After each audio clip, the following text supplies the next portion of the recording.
ఇప్పుడు మామూలుగా సంక్రాంతి సంబరాలని పోతే ఎవడు కూడా రాజకీయాలు మాట్లాడరు. కానీ నిన్న ఈయన పవన్ కళ్యాణ్ అడిగిపోయినాడన్నా, నాకు రాజకీయాలు అంటే పెద్దగా ఇంట్రెస్ట్ లేదు,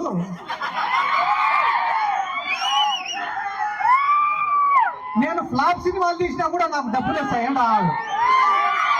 ఈడ 2 పాయింట్లు, ఆయన తీసేదే ఫ్లాప్ సినిమాలు. ఫ్లాప్ సినిమాలు తీసినా నాకు డబ్బులు వస్తాయి, నీకు డబ్బులు వస్తాయి, బానే ఉంది. మళ్ళా ప్రొడ్యూసర్ల పరిస్థితి ఏంది, డిస్ట్రిబ్యూటర్ల పరిస్థితి ఏంది, నీ కోసం గుడ్డలు తెచ్చుకునే నీ అభిమానుల పరిస్థితి ఏంది? అవన్నీ నాకు అనవసరము, నాకు మాత్రం లెక్క వస్తుందంట. నిన్న 7వ వేలు చెప్పినాడంట. ఏందన్నా, నెలకు 20 కోట్లకు 30 కోట్లకు కకృతి పడినావు నువ్వు, అదే నువ్వే ముఖ్యమంత్రి అయితే ఇంకా ఎక్కువ లెక్క వస్తుంది కదన్నా అని చెప్పినాడంట. ఒరే, మనం ముఖ్యమంత్రి అయినామంటే మళ్ళా దానిపైన ప్రత్యేకంగా శ్రద్ధ పెట్టాలరా. మనకు మెంటల్ గా ఫిజికల్ గా స్ట్రెస్. అదే చంద్రబాబు నాయుడు నమ్ముకున్నామనుకో, నెల నెల మన ఇంటికే పంపిస్తాడు కదా లెక్క. వీళ్ళందరి గురించి నేను ఎందుకు చెప్తానా అంటే, వీళ్ళు కూడా జగన్ సార్ గురించి మాట్లాడే మొగలేనా. వీళ్ళు పొద్దున్న నుంచి రాత్రి వరకు మేకపోతే గాంభీర్యం ప్రదర్శించి రాత్రినే ఇంటికి పోతేనే అందరూ ఒకరొకరు ఫోన్ లో మాట్లాడుకుంటారు. ఓ పక్క చంద్రబాబు, ఓ పక్క పవన్ కళ్యాణ్, ఓ పక్క లోకేష్. ఒరే, మనం ఇన్ని కేసులు పెడతాం వైసీపీ వాళ్ళ పైన, రేపు ఖచ్చితంగా ఆయన మళ్ళా వస్తాడరా. మనం సింగపూర్ పోవాలా, మలేషియా పోవాలా, జపాన్ పోవాలా అని. మా సార్ అందుకే ముందు జాగ్రత్తగా ఏం చెప్పినాడు, 7 సముద్రాలు అవుతాయి,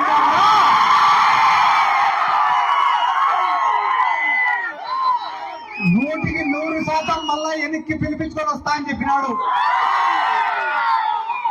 ఈ 18 నెలల్లో వైఎస్ఆర్ కాంగ్రెస్ పార్టీ సాధించిన విజయం ఏమిరా అంటే, 11 సీట్లు వచ్చిన తర్వాత చాలా మంది, ఒరే మనకు అవసరమారా ఈ రాజకీయాలు, ఎట్లా రా జగన్మోహన్ రెడ్డి అంటే తిరిగితే కేసులు పడతాయేమో అని చెప్పి చాలా మంది భయపడినారు. కానీ 18 నెలల తర్వాత ఈ రోజు గ్రామాలలో పరిస్థితి ఎట్టుందిరా అంటే, ఒరే మనం కూడా 2-3 నెలలు జైలుకు వేసే తప్ప జగన్మోహన్ రెడ్డి దృష్టిలో మనం పడేటట్టుందిరా. కాబట్టి దేనికైనా సిద్ధం కానీ జగన్మోహన్ రెడ్డిని మళ్ళా ఒకసారి నేను ఇదే వేదిక మీద నుంచి మన నాయకుడు జగన్మోహన్ రెడ్డి గారికి కూడా ఒక రిక్వెస్ట్ చేస్తానా. సార్, మనమేం ప్రతిపక్షాలను తొక్కాల్సిన అవసరం లే, వాళ్ళపైన కేసులు పెట్టాల్సిన అవసరం లే, వాళ్ళని ఇబ్బంది పెట్టాల్సిన అవసరం కూడా లేదు సార్. మీరు ఏం ప్రణాళిక రూపొందించుకుంటారో రూపొందించుకోండి సార్. ఒక 10 సంవత్సరాలు మన గవర్నమెంట్ ఉండేలాగా చూడండి సార్.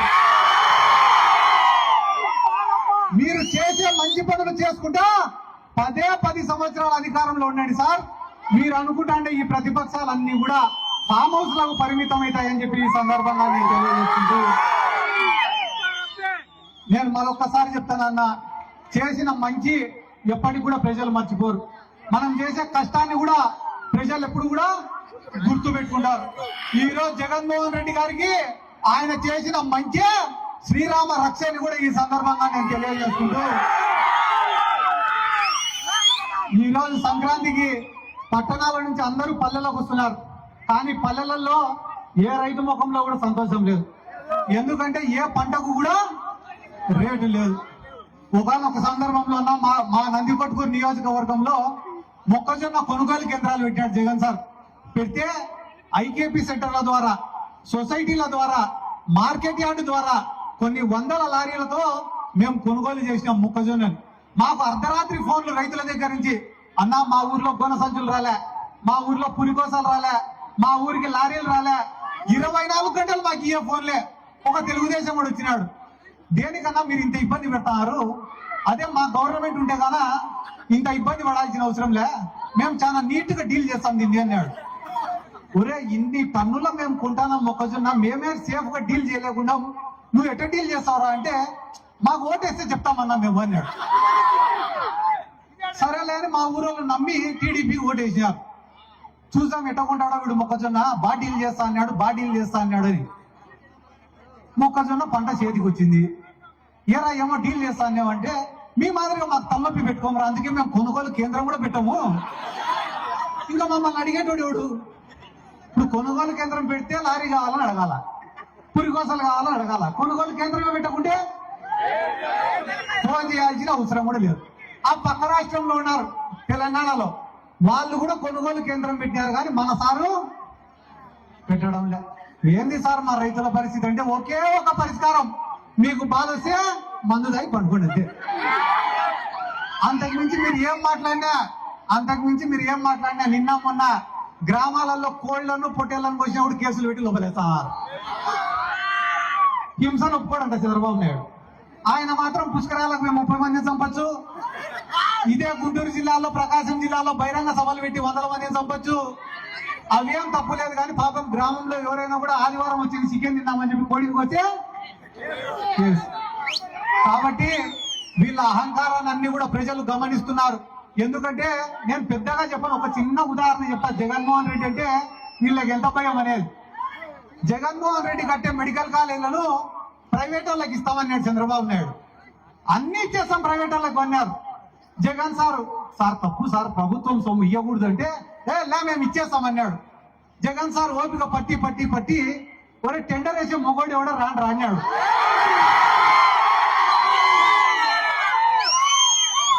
అసలు చంద్రబాబు నాయుడు మానం జాతీయ స్థాయిలో పోయింది. వాటిని ప్రైవేట్ పరం చేయాలని టెండర్ వేస్తే కనీసం ఇంట్లో పనిచేసేటోడు కూడా పోలేక టెండర్ వేసేదానికి. పాపం తలకాయ ఎక్కడ పెట్టుకోవాలో తెలియక మళ్ళా ఈరోజు సంక్రాంతి సంబరాలు ఏందన్నది ఆవకాయ. ఏంటది? అమరావతి ఆవకాయ. లాస్ట్ కు వాళ్ళకి మిగిలేది ఆవకాయ తొక్కే.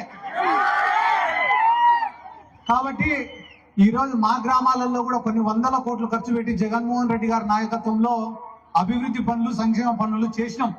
అన్ని చేసినా కూడా తెలుగుదేశం వాళ్ళు చేసే తప్పుడు ప్రచారాలను తిప్పి కొట్టలేక 11 సీట్లకు పడిపోయినాం.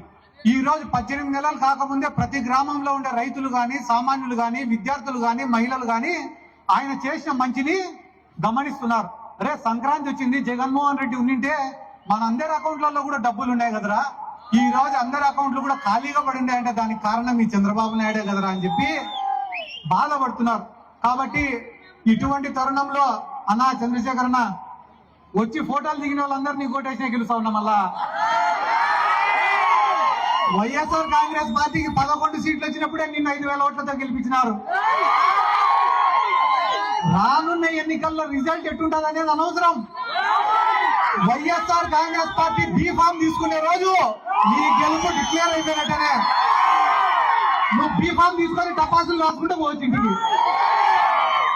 ఈ రోజు ఇంత ప్రేమగా ఆహ్వానించిన ప్రతి ఒక్కరికి పేరు పేరున నా శిరస్సు వంచి నమస్కారాలు తెలియజేసుకుంటూ ఎల్లప్పుడూ మీ ప్రేమకు రుణపడి ఉండాలని కూడా ఈ సందర్భంగా తెలియజేసుకుంటూ సెలవు తీసుకుంటున్నాను.